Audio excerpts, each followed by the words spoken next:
Here I have Samsung Galaxy M01 Core, and today I'm going to show you how to insert SIM card and SD card into this device. So to do this, you will need this kind of tool to eject the SIM card and SD card slot, which is located here.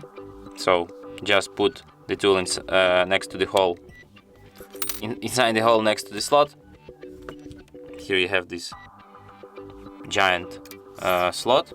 So here is the place for our SD card, and here for our SIM card.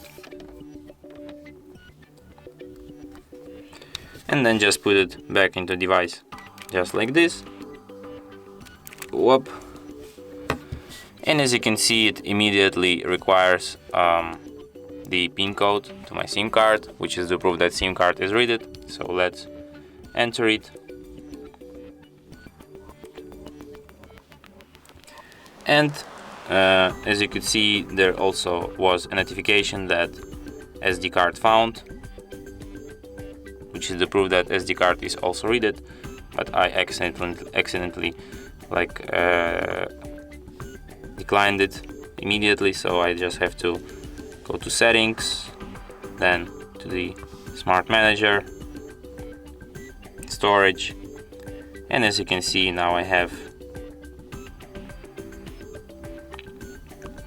the SD card options here, because I have SD card inside of my device and it's read it.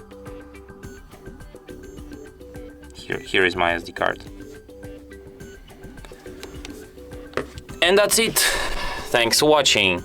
If you find this tutorial useful, don't forget to hit that like button and subscribe to our channel.